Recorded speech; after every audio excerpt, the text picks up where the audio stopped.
Et le prophète sallallahu alayhi wa sallam nous dit, et la meilleure des paroles que j'ai dites, moi ainsi que les prophètes qui m'ont précédé le jour de Arafat, c'est quoi? Apprenez ce dhikr. Et répétez-le des centaines, des milliers de fois le jour de Arafat. Même si tu n'as plus de temps pour demander des choses à Allah, ne t'inquiète pas. Si c'est la meilleure parole à dire, eh bien si tu fais devancer ce que Allah préfère, Allah Azza wa Jal sait mieux que toi ce qui est meilleur pour toi sans que tu ne le demandes. Allah te l'accordera, Inch'Allah. Allahu Akbar. Quelle est cette parole? La ilaha illallah. Wahdahu la sharika lah. Lahul mulk wa lahul hamd. Répétez un maximum de fois cette parole le jour de Arafat.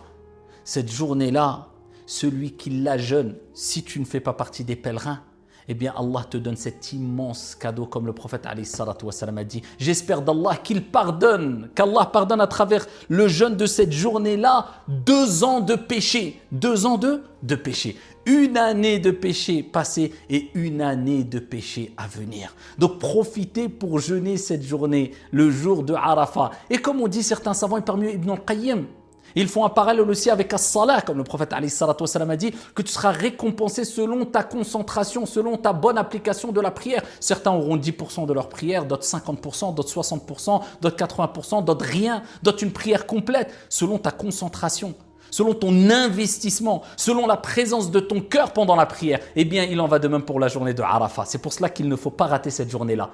Peut-être que tu auras 6 mois de péché pardonné, peut-être 1 mois, peut-être 1 année, peut-être 1 année et demie, peut-être 2 ans. Ça dépend comment tu vas jeûner cette journée-là. Est-ce que tu vas la jeûner simplement avec tes membres ou avec ton cœur? Est-ce que tu vas rechercher ardemment la récompense divine en te concentrant à faire le maximum de bonnes actions cette journée-là? Prier à l'heure, faire ses invocations après chaque prière, donner des aumônes, lire le Coran, faire du bien autour de toi, la bienfaisance envers les parents, tout ce que Allah aime et agrée comme parole et acte pendant cette journée-là, ou est-ce que tu vas négliger le jeûne de cette journée-là?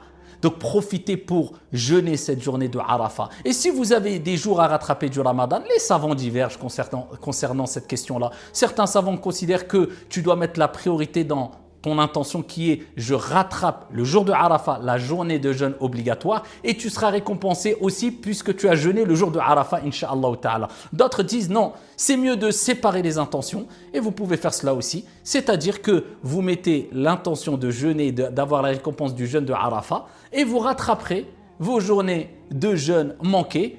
Après, il n'y a pas de problème à cela, puisque vous avez toute l'année pour les rattraper, bien qu'il est toujours préférable de se précipiter, al-fawr, à rattraper ici ce qu'on a